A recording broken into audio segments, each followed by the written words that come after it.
At are na nga, welcome to San Francisco and enjoy life.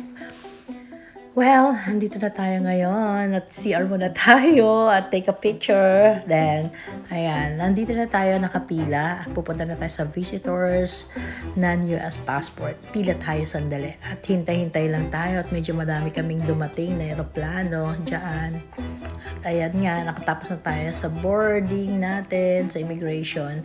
At welcome to San Francisco. Let's enjoy the journey of San Francisco. Kuhanan na tayo ng ating bagahe.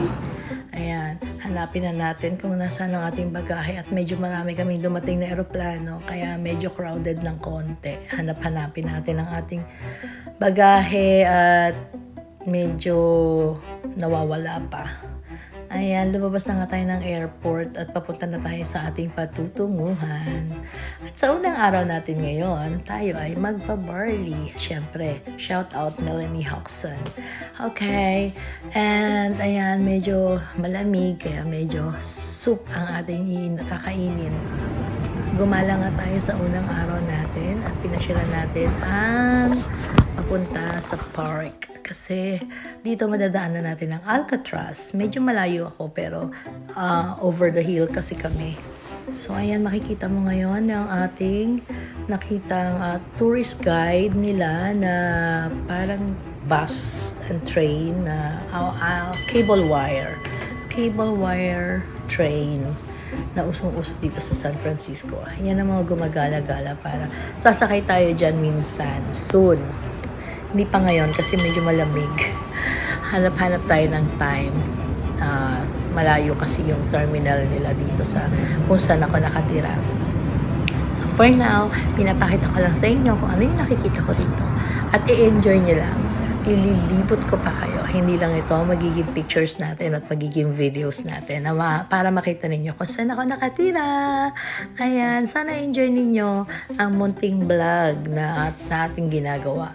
So, dito sa San Francisco, lagi nakatira kami sa may hill. Medyo pataas talaga at pababa. May Ferris wheel, ayan, malapit sa Alcatraz, nandyan yung downtown.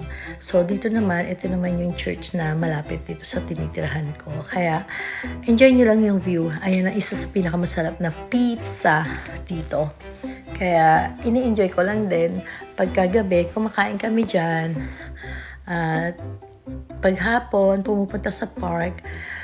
Maraming mga delicacies na pwede mong kainin. Ayan. Overview. Kaya, enjoy. Ito, isa sa mga statues sa park.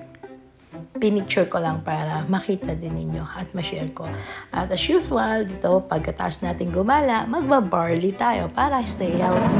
Ayun na naman, nakakita na naman tayo ng train. Ayoko hindi ma-picturean para nakikita nyo. So, that's it for now. So, enjoy and see you again.